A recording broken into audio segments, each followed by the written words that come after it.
오늘 말씀 탕자의 이야기 누가복음 15장 11절서부터 32절인데요. 오늘은 여러분 표준세 번역으로 한번 읽어보도록 하겠습니다. 우리가 갖고 있는 이 성경을 번역한 데가 성서공회입니다. 성서공회 것을 가지고서 예를 들면은 저는 이영하 권사님이 성경책을 사주셨는데요. 생명의 말씀사에서 이것을 NIV하고 이렇게 섞어서 영한대조로 나오게 되었지만은 성서공회의 번역을 따라가야 됩니다. 그리고 사적인 번역을 그냥 참고 레퍼런스로 쓰게 되지만은 그러나 성경의 경전으로 두지는 않게 됩니다. 개역 개정판 그리고 또한 표준 세번역 그리고 공동 번역이 세 것이 이렇게 대표적인 대한성서의 공회에서 나오게 되었던 말씀인데요. 오늘은 좀 쉬운 말씀으로 의역이 되게 되었 표준 세번역을 함께 보면서 하나님의 말씀을 나누도록 하겠습니다. 예수께서 말씀하셨다. 어떤 사람에게 아들이 둘 있는데 작은 아들이 아버지에게 말하기를 아버지, 재산 가운데서 내게 돌아올 몫을 내게 주십시오 하였다. 그래서 아버지는 살림을 두 아들에게 나누어 주었다. 며칠 뒤에 작은 아들은 제 것을 다 챙겨서 먼 지방으로 가서 거기에서 방탕하게 살면서 그 재산을 낭비하였다. 그가 그것을 다 탕진했을 때 그 지방에 크게 흉년이 들어서 그는 아주 궁핍하게 되었다. 그래서 그는 그 지방에 사는 어떤 사람을 찾아가서 몸을 의탁하였다. 그 사람은 그를 들로 보내서 돼지를 치게 하였다. 그는 돼지가 먹는 쥐염 열매로라도 배를 채우고 싶은 마음이 간절했으나 주는 사람이 없었다. 그제서야 그는 제정신이 들어서 이렇게 말하였다. 내 아버지, 그 많은 품꾼들에게는 먹을 것이 남아 도는데 나는 여기에서 굶어 죽는구나. 내가 일어나 아버지에게 돌아가서 이렇게 말씀드려야 하겠다. 아버지, 내가 하늘과 아버지 앞에 죄를 지었습니다. 나는 더 이상 아버지의 아들이라고 불릴 자격이 없으니 나를 품꾼으로 삼아 주십시오. 그는 일어나서 아버지에게로 갔다. 그가 아직도 먼 거리에 있는데 그의 아버지가 그를 보고 측은히 여겨서 달려가 그의 목을 껴안고 입을 맞추었다. 아들이 아버지에게 말하였다. 아버지, 내가 하늘과 아버지 앞에 죄를 지었습니다. 이제부터 나는 아버지의 아들이라고 불릴 자격이 없습니다. 그러나 아버지는 종들에게 명령하였다. 어서 좋은 옷을 꺼내서 그에게 입히고 손에 반지를 끼우고 발에 신을 신겨라. 그리고 살진 송아지를 끌어내다가 잡아라. 우리가 먹고 즐기자. 나의 이 아들은 죽었다가 살아났고 내가 잃었다가 되찾았다. 그래서 그들은 잔치를 벌였다. 큰아들이 밭에 있다가 돌아오는데 집에 가까이 이르렀을 때에 음악 소리와 춤추면서 노는 소리를 듣고 종 하나를 불러서 무슨 일인지를 물어보았다. 종이 그에게 말하기를 아우님이 집에 돌아왔습니다. 건강한 몸으로 돌아온 것을 반겨서 주인 어른께서 살진 송아지를 잡으셨습니다. 하였다. 큰아들은 화가 나서 집으로 들어가려고 하지 않았다.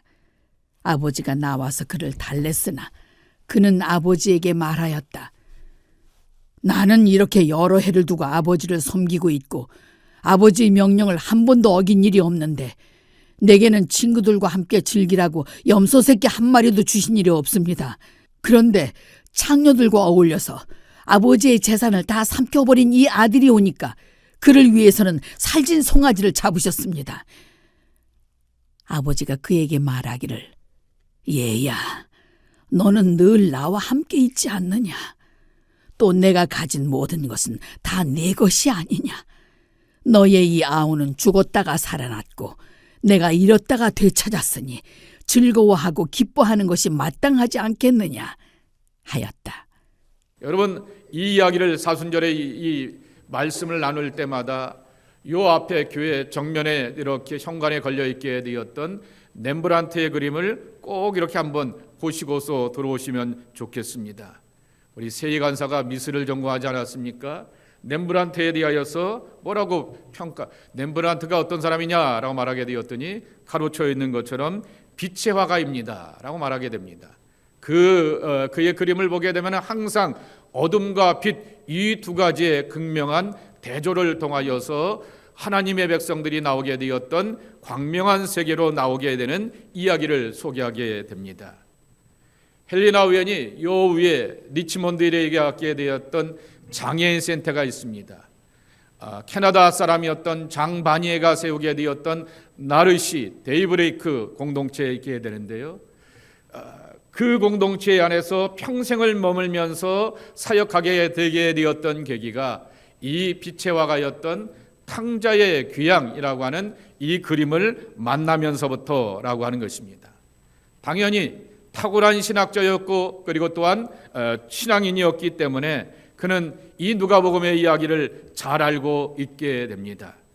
그가 1983년에 페루 쪽에 가게 되어서 중앙아시아의 타락과 그리고 정치적인 억압과 가난한 사람들의 너무 힘들고 괴로운 일을 경험하게 되고 거기가 또 이렇게 카톨릭 국가이고 신앙국가라고 말하게 되는데 종교적인 타락도 그 교회 안의 타락도 다 이렇게 목도하게 되면서 안타까운 마음 가운데서 그가 돌아오게 되는 것입니다. 이전에는 예일대학교 신학부의 교수였습니다. 근데 그것을 내려놓게 되었고 근 3년 동안 그 남미 중앙아시아에 가서 중앙아시아의 아프리카에 가게 되어서 그쪽에서 머물면서 이러한 사역들을 다 뒤로하게 되고 이제 다시금 이제 그 사역을 마친 다음에 프랑스로 잠시 가게 되었다가 프랑스에 있게 되었던 나르시 공동체에서 저 그림을 만나게 되는 것입니다. 그러면 그 그림에 대하여서 소개를 받게 되고 깊은 감동을 얻게 되었다가 한 번은 상텍스부르크라고 하는 옛날에 레닌그라드라고 하는 그 지역에 있는 뮤지엄에 가게 되어서 저 탕자의 귀향이라고 하는 원작의 그림을 깊이 통찰하게 되면서 그것을 따라서 마음의 감동을 따라 내가 이 리치몬드에 있는 이 토론토 위에 있는 이곳에 와서 잠시 1년 동안 이 발달 장애인들을 향해서 섬겨보자라고 하는 그러한 계기가 되어서 그곳에서 이렇게 사역을 하게 되었다가 평생 머물게 되었고 여기서 죽음을 맞이하게 되었고 그의 무덤이 어디 있냐고 하면요, 영하고 스토빌에 쭉 올라가시게 되면은 여기 여기서 위쪽으로 올라가시게 되면은 오른편에 앵글리칸 처치가 하나 있게 됩니다. 그 앵글리칸 처치에 보면 교회 뒷마당에 무덤이 있게 됩니다. 그래서 항상 토론토를 찾아오게 되었던 손님들, 특별히 목사님들이 나야가라 폭포와 함께 꼭 봐야 되는 공간이 바로 이분의 사역의 흔적을 찾아가게 되는 것입니다. 그 사역을 다 예일대학교 신학부 교수, 하버드 대학교 신학부 교수라고 하는 이 자랑스럽고 명망 있는 것들을 다 뒤로하고 섬겨가게 되었던 그 계기 속에서 거기서 이제 책을 쓰게 되었던 것이 이 탕자의 귀향이라고 하는 것입니다. 여기에서 이분이 세 사람의 부류의 인간이 있다 말하게 됩니다. 여러분 당연히 기억하실 것처럼 제일 첫 번째 부류는 둘째 아들인 것입니다. 그리고 제2의 부류의 이 사람들은 바로 큰아들의 모습이라고 하는 것입니다. 그런데 우리가 놓치는 것이 하나 있다라고 하는 것입니다. 맨날 이 품는 그 아버지를 향하여서 하나님 아버지로만 생각하게 되었는데 왜 우리는 스스로 아버지가 되지 못하는가라고 하는 것입니다. 렘브란트가 이 탕자의 귀향이라고 하는 이 그림을 그리게 되었을 때가 63세라고 하는 것입니다. 그러니 아버지로서 나이가 있게 되었고 관록이 있게 되었고 삶의 연륜이 쌓여져 가게 되었을 때 여전히 그 마음속에서 분노와 그리고 또한 비판과 그런 것들만 내 마음을 가져면서 살아가면 되겠느냐라고 하는 것입니다. 제3의 인간을 우리에게 소개하기도 한다라고 하는 것입니다. 하나님 아버지께 용서는 하나님 아버지의 몫이야라고 이렇게 떠넘겨 놓게 되지만은 나이가 들면 들수록 우리 마음 가운데 찾아오게 되는 것이 노여움입니다. 그리고 또한 그 마음속에 찾아오게 되었던 것이 괜히 역정내고 싶어하는 그러한 마음과 감정이게 되는데, 이것은 또 어떻게 우리가 극복하며 이겨나갈 수가 있는가라고 하는 것입니다. 오늘 둘째 아들의 이야기를 먼저 보도록 하겠습니다. 본문을 보게 되면은 정말 설명의 책의 교재도 나와 있는 것처럼 하나님의 사랑은 계산하지 않는 사랑이라고 하는 것입니다. 둘째 아들이 아버지에게 요구하게 되었던 것은 아버지의 재산이 아니라 아버지의 재산을 달라고 하면서 아버지의 목숨을 찢어달라라고 하는 것입니다. 왜냐고 하면은 오늘 여기 12절 말씀에 보게 되면은 아버지의 재산 가운데 내게 돌아온 목을 내게 주십시오라고 하는 요구입니다. 이거는 아버지가 죽은 다음에 자연스럽게 정리되어야 될 것인데, 죽지도 않는 아버지를 향하여서 왜 여태껏 살아계시고 죽지 않으셔서 내가 그 재산을 가지고서 미래를 향하여 계획하고 도모하는 것에 아무런 배려가 없습니까? 라고 하는 아버지를 향하여서 정말 마음을 찢는 얘기를 하게 되는 것입니다. 그리고 가부장제 사회 아니겠습니까? 애들 눈치 보고 자식 눈치 보게 되는 지금 시대가 아니라 바로 이렇게 아버지가 가면 가는 것이고 아버지가 앉으면 앉는 그러한 가부장적 사대 가운데서 아버지가 죽어야지 아버지 재산이 내 것이 될 텐데 왜 좀 미리 좀 줬으면 좋겠습니다 라고 하는 그 이야기는 아버지가 빨리 죽기를 바라게 되는 무엄한 요구가 이 요구 가운데 담겨져 있다라고 하는 것입니다. 둘째 아들에게 있어서 아버지란 살림, 유산을 받기 위한 수단이었지 아버지의 관계를 인격적으로 맺어가는 것에는 어떠한 관심도 없었다라고 하는 것을 뜻하게 되는 것입니다. 여기 재산이라고 하는 히라보 단어가 하나 있게 됩니다.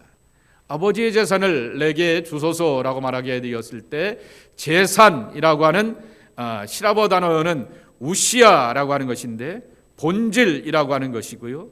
그리고 살림을 내어주게 되었다라고 하는 히라보 단어를 보게 되었을 때 비오스라고 하는 단어의 뜻은 생명을 뜻하게 되는 것입니다. 그러니 아버지의 재산을 나눠달라라고 하는 그 요구는 아버지의 정체성의 본질과 목숨을 찢어서 내게 주십시오라고 하는 그러한 요구라고 하는 것입니다. 아버지는 찢어지는 아픔 가운데서 이놈의 자식아 그럴 수 있어 라고 말한 것이 아니라 아낌없이 그 재산을 나눠주게 되면서 둘째 아들은 먼 나라로 가게 되었다라고 하는 것입니다.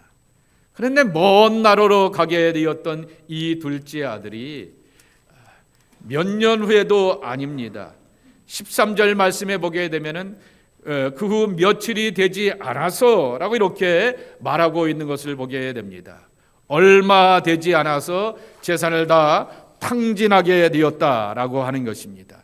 그러며 그 모든 것들을 다 낭비하고 돌아오게 되었을 때 돼지의 지엄 열매를 먹게 되었는데 주석에 보게 되니까 돼지의 지엄 열매의 별명이 또 하나 있더라고요.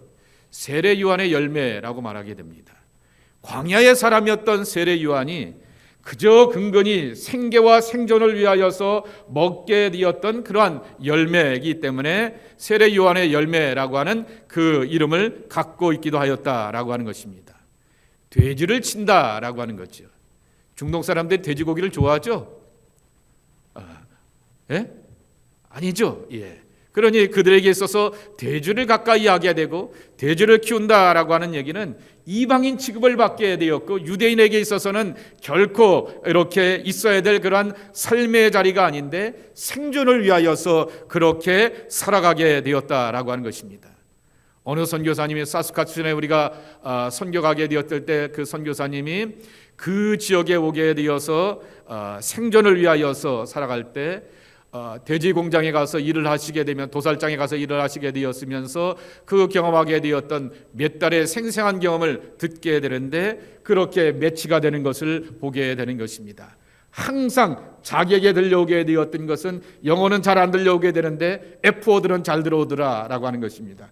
그러한 가운데서 그렇게 살아오게 되었던 그 모습처럼 이 둘째 아들도 그러한 기근과 흉년 가운데서 살게 되었다가 17절 말씀에 보게 되면은 이렇게 말하게 됩니다. 그제서야 그는 제 정신이 들어서라고 이렇게 말하게 됩니다.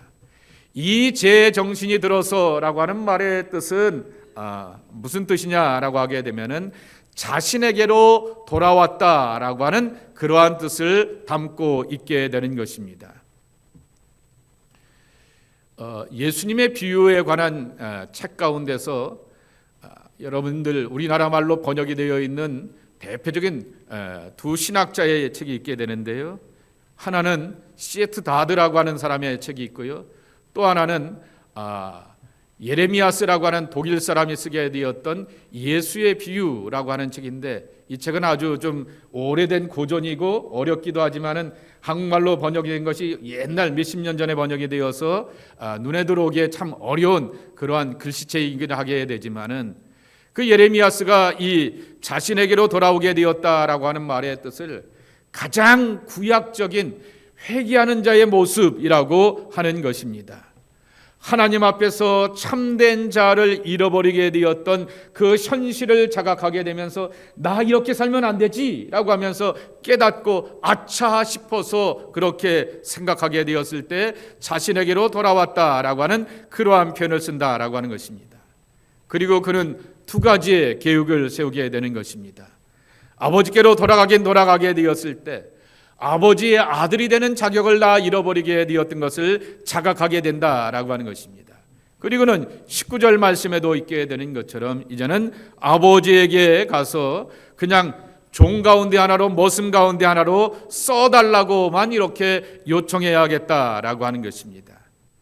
이러한 인간의 현실을 향하여서 헬무트 틸리케가 이렇게 정의하게 됩니다. 우리 한번 모든 사람들은 다 먼 나라를 찾는다라고 하는 것입니다. 분명히 여기서 공부하고 여기서 대학교를 갈 수 있음에도 불구하고 몬트리올로 가게 됩니다. 이렇게 BC로 가게 됩니다. 토론토에 좋은 대학이 없는 것도 아닌데도 불구하고 그렇게 아버지와 엄마의 품을 떠나서 가보게 되었다가 걔들이 몇 학기 만에 돌아와요? 한 학기 만에 돌아오고 2학기, 2학기 만에 돌아오게 되고 학교를 옮겨오게 되는 그러한 모습들을 이렇게 보게 되는 것이죠. 그리고 우리 자신들도 젊었을 때 그런 경험들이 있게 되는 것입니다. 저는 서울에서 이렇게 살아고 자라오게 되었음에도 불구하고 어머니하고 같이 있고 싶지 않아서 4학년 때는 기숙사에 이렇게 가고 싶었지만은 서울이 때문에 되지 않게 되어서 자취하러 이렇게 친구와 이렇게 나오게 되었던 기억이 있게 되는 것을 보게 됩니다. 이것이 바로 나만의 먼 나라를 찾고자 하게 되었던 그러한 마음이라고 하는 것이죠. 이처럼 하나님의 품 안에서 벗어나게 되었던 먼 지방을 찾아가고 먼 나라를 찾아가게 되고 품 안의 백성이 아니라 품 밖의 집 밖의 사람이 되어서 나아가 보려고 하게 되었지만은 틸리케가 말하게 되었듯이 자본의 감소를 경험한다라고 하는 것입니다. 우리는 이 자본이라고 하는 것을 돈의 이야기, 경제적인 것으로만 이해하지 않습니다. 영적인 빈곤을 경험하게 됩니다. 말씀의 공공을 경험하기도 하게 됩니다. 감정의 메마름을 경험하기도 하게 됩니다. 제 간증을 한다고 하면은 그 4학년 때 크리스마스 때 저는 교회를 가지 않게 되었고 광안리 해수욕 바닷가에서 있게 되었던 그 기억을 갖게 되는 것입니다. 먼 나라의 그러한 경험들이 우리 앞에는 다 있게 되는 것이죠. 탕자에게 다가오게 되었던 가장 큰 은총은 이렇게 살아서는 안 된다라고 하는 영적인 자각과 아버지의 집을 향하여서 그리워할 수 있는 마음, 그리고 찾아갈 수 있는 그러한 마음이 그에게 생기게 되었다라고 하는 것입니다.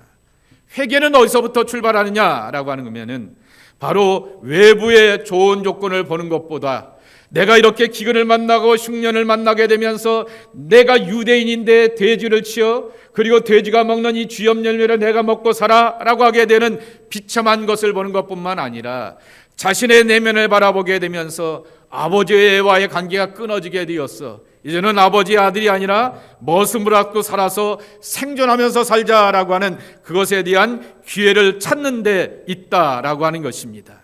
그런데 우리에게 있어서 가장 큰 은혜는 그런 아들을 향하여서 오랫동안 계속해서 기다리시는 인생의 주인 되시는 아버지가 계시다라고 하는 사실인 것입니다.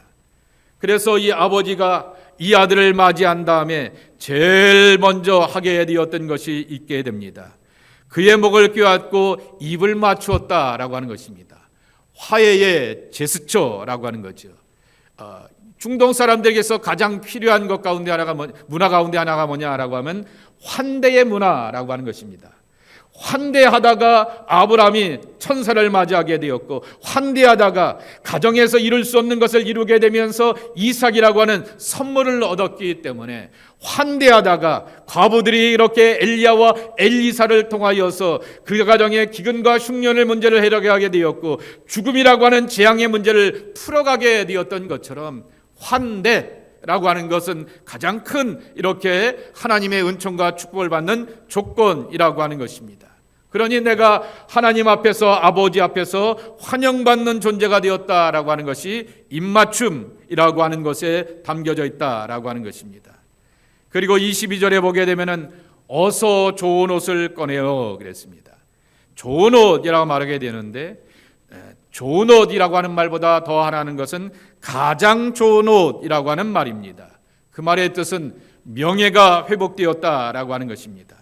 손에 반지를 끼우고 라고 하는 것은, 반지는 실, 도장을 찍는 것이기 때문에 바로 아들로서의 권위를 회복하게 되었고, 아버지 대신에 중요한 일에 대하여서, 계약에 대하여서 아버지를 대신하여서 도장을 찍을 수 있는 권위를 회복하게 되었다라고 하는 것입니다. 그리고 신을 신겼다라고 하는 말은 더 이상 머슴이 아니라 자유자가 되어서 권세 있는 아버지의 아들로 살아가게 되었다라고 하는 것입니다. 모든 사람들은 항상 이 두 주인 사이 가운데서 머뭇거린다라고 헬무트 틸리케가 말하게 됩니다. 이 탕자의 결단보다도 더 겁지고 놀라운 은혜는 아버지 하나님께서 마을 밖에서 항상 기다리고 계셨다라고 하는 것입니다. 아버지의 사랑으로 용서받고 덮지 못할 것은 악은 없고 아버지의 은혜에 맞먹을 만한 인간의 죄는 없다라고 하는 사실인 것입니다. 이 모든 관계 회복은 아버지의 먼저 제스처를 취하였기 때문인 것이지 바로 우리의 그런 마음속에서 이루어진 것이 아니다라고 하는 것입니다. 그러기에 하나님 아버지의 주도 아래서 내가 구원받고 용서함받고 회복의 사람이 된다라고 하는 것입니다. 그래서 하나님 아버지의 은총은 그 어떤 인간의 공로나 뼈저린 참여로 얻어낼 수 있는 것이 아니라 값없이 베풀어 주시게 되었던 하나님의 선물이라고 하는 것입니다. 두 번째로는 오늘 후반부 조금 잠깐 하고요, 다음 주, 그 다음 주, 그 다음 주 이렇게 근 세 주 동안에 큰아들 이야기를 하려고 하게 됩니다. 이 사실은 누가복음 15장의 잃어버린 이 비유의 이야기는 바리새인들의 비난 가운데서 예수님께서 하셨던 이야기이기 때문에 바리새인들과 같은 우리 안에 있는 큰아들의 모습들에 대하여서 지적하고 있는 말씀이라고 하는 것입니다. 큰아들은 동생이 돌아오게 되었는데 아버지가 동생의 신분을 회복시켜 주었다라고 하는 사실에 경로하게 되는 것입니다. 다른 말로 표현하게 되면 아무개가 구원받고 아무개가 용서함 받고 아무개가 그 교회, 그 우리 공동체 안에 우리 교회에 들어오는 것에 대하여서 용납하지 못한다라고 하는 그러한 모습을 보여주게 되는 것입니다. 작은 아들은 아버지의 재산과 생명을 이렇게 탕진하게 되면서 아버지를 욕되게 하게 되었던 것처럼 아버지의 진심과 사랑을 알지 못하였기 때문에 큰아들이 아버지를 욕되게 하는 모습을 찾아보게 되는 것입니다.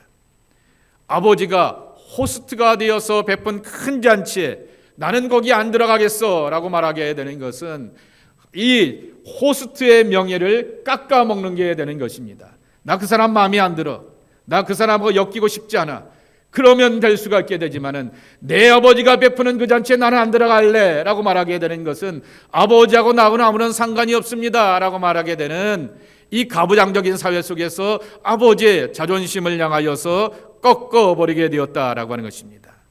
근본적인 이유는 그 나들이 경로하게 되었던 이유는 재산적인 손해가 따라왔기 때문이다라고 하는 것입니다.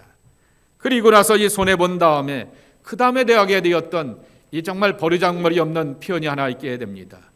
29절 말씀에 보게 되면요, 이런 말이 있게 됩니다.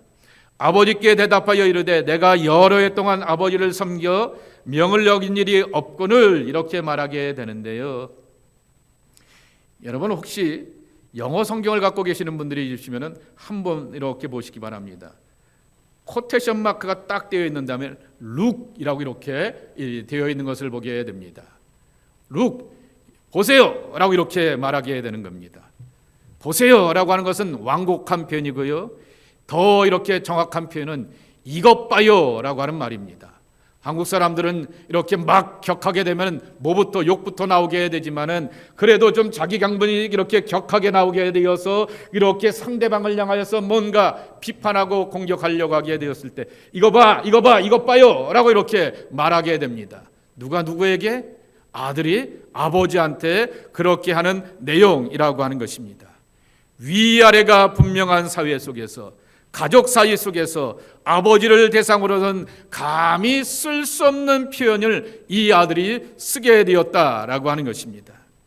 큰아들은 아버지 앞에서 자신이 행하였던 지금까지의 이력을 쭉 이렇게 앞장세워 내세우고 있게 되는 것을 봅니다. 나는 여태껏 아버지의 명을 어긴 적이 없습니다. 그리고 아버지의 재산을 3분의 1을 상속받을 수 있는 장남의 권리까지 있게 되는 것입니다. 그런데 내 재산에 이미 떨고 가져가게 되었던 것에 있어서 내 재산의 일부를 아버지께서 이렇게 일방적으로 나눠줄 권리가 없습니다 라고 이렇게 말하게 되는 것입니다. 헨리 나우엔이 설명한 탕자의 귀향에 보게 되면 큰아들과 자기 자신이 놀랍도록 흡사하다라고 하는 사실을 우연히 발견하게 되었다라고 하는 것입니다. 무슨 얘기냐고 하면은, 이 탕자의 귀향을 쓰는 가운데서 그가 하버드의 교수를 뒤로하고 안식년에 이렇게 남미에 가게 되었다가 중미, 자꾸만 남미란 말로 이렇게 할까요? 페루에 가게 되었다가 그 땅의 불의와 부정의를 보게 되었죠.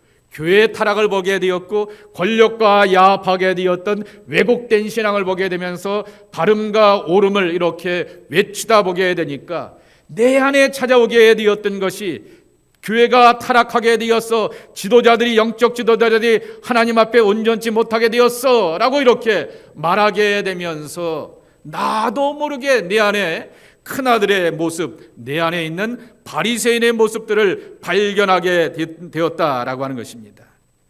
그는 둘째 아들처럼 허랑방탕한 생활을 해본 적도 없게 되었고, 신앙의 집을 잘 지켜가게 되며 믿음의 자리를 잘 지켜가게 되면서 가난한 사람들과 약한 사람들을 향하여서 섬기면서 살아오게 되었던 탁월한 사제라고 여기게 되었는데, 그런데 그러한 내 마음 가운데서 교만한 마음이 있게 되었고 사람에 대한 분노의 마음이 있게 되었고, 그리고 나도 모르게 신앙적으로 누군가를 향하여서 판단하고 정죄하게 되는 그 모습이 우리 안에 찾아오게 되었다라고 하는 것입니다.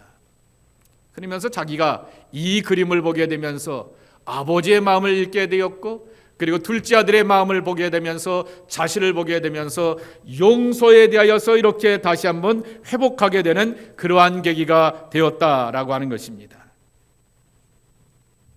여러분, 비유의 말씀을 이렇게 보게 되면은 비유가 갖고 있게 되었던 특징 가운데 하나가, 지난주에 제가 말씀을 드렸듯이 하나님의 동화책이라고 말하게 되었는데, 여러분 애들이 이렇게 종종 동화책을 읽어주게 되면 그래서 엄마, 아빠 그 다음은 어떻게 됐는데 라고 이렇게 말하게 되는 것처럼 동화책이 애매모호하게 끝을 맺고 있는 것을 보게 됩니다. 이 큰아들의 이야기는 결론을 맺지 않고 끝을 내고 있는 것이 특징이라고 하는 것입니다. 예를 들게 되면은, 너의 이아우는 주었다가 살아나게 되었고 내가 잃었다가 되찾았으니 즐거워하고 기뻐하는 것이 마땅하지 아니하겠느냐라고 하면서 이렇게 끝을 맺고 있게 되는 것입니다. 이 바리새인들을 말하는 것이라고 말하게 되는 것을 보게 되는 것이고, 내 안에 있는 지나친 종교적인 기질, 곧 바리새인 기레질에 대하여서 말씀하는 것을 향하여서 우리가 찾아보게 되는 것입니다. 대답은 우리 차례이고, 이 대답에 대하여서 스스로 반응해야 될 것은 저와 여러분의 결단이라고 하는 것입니다. 그렇게 하나님을 믿고 안다라고 하는 것이 과연 무엇일까라고 하는 것입니다. 31절에 나오게 되었던 아버지의 대답을 기억해 봐야 하겠습니다. 얘야, 너는 늘 나와 함께 있지 않느냐? 내가 가진 것은 다 내 것이 아니냐라고 하는 이러한 말씀은 아버지와의 관계는 충성스럽게 일한 다음에 얻어지게 되는 보상의 관계가 아니다라고 하는 것입니다. 실수하고 연약해도 받아주시는 사랑을 하나없이 채워주시는 신뢰하는 아버지와 아들의 관계로 맺어가야 한다라고 이렇게 말씀하고 있는 것입니다. 지난 금요일 날 이제 장로님들 두 분이, 한 분은 우리 교회 장로님, 한 분은 전 몬트리올 장로님이 심사를 하게 되었습니다. 자격 심사를 하게 되었습니다. 한 분을 향하여서 그런 이제 저는 우리 교회 장로님이기 때문에 이해관계이기 때문에 입을 꾹 다물고 있고 질문을 하지 않게 되었고, 몬트리올 장로님을 향하여서 세 분의 목사님들이 이렇게 질문을 계속해서 던지게 됩니다. 이제 장로라고 하는 파송을 받았기 때문에 2년 동안 장로 사역을 해보시니까 어떻습니까? 라고 하는 그러한 질문을 이렇게 던져보게 됩니다. 여러 가지 이렇게 개인적인 고민들도 이야기하게 되고 자신의 자리와 위치의 이야기도 하게 되는 것을 보게 됩니다. 교회를 향하여서 항상 교리와 장정해 보게 되면 담임 목사를 도와라고 하는 말이 제일 우선적으로 나오게 되는 장로의 직무라고 하는 것입니다. 그런데 모든 목사들이 다 그런 것처럼 완벽할 수가 없게 되고, 또한 자기가 보게 되었을 때 조금 불편하고 모자라는 것들도 이렇게 경험하게 되면서 그런 마음에 이렇게 마음에 불편한 것도 갖게 되게 마련일 것입니다. 그러니 어떤 목사님이 그렇게 묻습니다. 그걸 어떻게 극복해 가세요? 라고 이렇게 묻게 됩니다. 그리고 다른 분이 이렇게 묻게 됩니다. 당신이 이제 장로인데 우리를 대신하여서 교인들을 대신하여서 목사님한테 해야 될 얘기 얘기해야 될 거 아니야 라고 말하게 되었을 때 어떻게 걸러내겠습니까? 라고 제가 이렇게 다른 목사님 묻게 되었습니다. 그래서 제가 결론을 내리게 됩니다. 저희도 부목사 생활을 하게 되면서 똑같은 경험을 하게 됩니다. 담임 목사님을 향하여서 잘 도와서 그 목회의 방향을 향하여서 나가야 되겠지만은 그렇게 분명히 인간적인 한계들이 이렇게 보여지게 되었을 때 그것을 보게 되면서 이것을 담임 목사님한테 얘기하게 되고, 교인들이 이렇게 경험이 많은 부목사를 이렇게 보게 되면은 이것도 잘못되고 이것도 잘못되고 이것도 좀 이러는데 목사님 좀 얘기 좀 해보세요 라고 이렇게 얘기를 하게 되면 이걸 어떻게 담임 목사한테 얘기할까라고 하는 그러한 걸림의 과정이 필요하다라고 하는 것입니다. 그래서 제가 대답을 주게 되었습니다. 그래서 당신에게, 장로님에게 영성이 필요한 것입니다 라고 하는 것입니다. 이렇게 오름에 대하여서 이렇게 보게 되면서 이렇게 사역하고 이렇게 행하는 것이 교회를 위하여서 이렇게 신앙 공동체를 위하여서 마땅한 모습이게 되는데, 그러나 뭔가 이렇게 잘못하게 되어서 어그러지게 되면 큰 문제가 될 수도 있게 될 텐데, 그렇지만은 이것을 향하여서 걸려가게 되었을 때 어떻게 소화시켜 나갈 수가 있겠는가라고 하는 것입니다. 우리 모두는 큰 아들처럼 섬기다 보게 되면, 교회를 하다 보게 되면 사람이 보이게 되고 지도자들의 한계들이 보이게 되는 것입니다. 그것을 향하여서 여러분 어떻게 걸러내겠느냐라고 하는 것입니다. 우리 교회엔 둘째 같은 애들이 오면 안 돼요 라고 이렇게 감히 말하겠습니까? 그것이 그러면 아버지를 잃어버리게 되고 아버지의 사랑과 본질을 잃어버리는 교회가 무슨 교회겠습니까? 그러나 분명히 교회 공동체 안에는 둘째 같은 사람들이 들어오긴 들어와야 한다라고 하는 것입니다. 사회적으로, 세상적으로 보게 되었을 때, 성품으로 보게 되었을 때 마땅치 않은 그러한 사람들도 이렇게 들어오게 마련이다라고 하는 것입니다. 그리고 그러한 사람들을 향하여서 어떻게 품고 세워가느냐라고 하는 것입니다. 스스로가 걸러내는 연습이 있어야 되는 것입니다. 그것은 여기 성경에도 대답이 없는 것처럼 하나님 앞에 자주 쓰는 연습을 제가 하라 이렇게 부탁을 드리게 되었습니다. 그래서 기도가 필요한 거고요. 교회 출석이 중요한 게 아닙니다 라고 이렇게 말씀을 드렸습니다. 성경을 읽어야 되겠고 기도 생활을 해봐야 되겠고, 그리고 혼자서는 그러한 하나님 앞에서 쓰는 연습이 자꾸만 쌓여가게 되었을 때 큰아들처럼 판단하고 정죄하고 비판하기보다는 그렇게 부족한 것에 대하여서 받아주고 용납하고 용서할 수 있는 그러한 넉넉함과 너그러움이 그 안에 찾아있게 되는 것입니다 라고 하는 그러한 말씀의 결론을 맺게 되었다라고 하는 것입니다. 실수하고 연약해도 받아주시는, 사랑이 한없이 이렇게 없고 한없는 퍼주시는, 신뢰하시는 하나님과 아들의 관계를 우리가 맺으면서 살아가야 한다라고 하는 것입니다. 아버지의 재산을 탕진한 둘째가 당신의 동생이라고 하는 사실을 알고 함께 더불어서 하늘나라의 잔치를 맛보고 즐길 줄 아는 그러한 신앙이 우리의 신앙이 되어야 하겠다라고 하는 것입니다. 그러한 모습으로 나갈 수 있는 성숙함이 저와 여러분 가운데도 있기를 주님의 이름으로 간곡히 부탁을 드립니다. 하나님 감사합니다. 오늘 주셨던 말씀을 기억하면서 큰아들의 이야기, 둘째 아들의 이야기를 기억하며 하나님 그 모습 속에서 어떻게 믿고 살아가야 될지를 잘 돌아볼 줄 알고 성숙한 믿음으로 나가는 하나님의 사람들이 저희들 되게 하여 주옵소서. 예수님의 이름으로 기도합나이다. 아멘.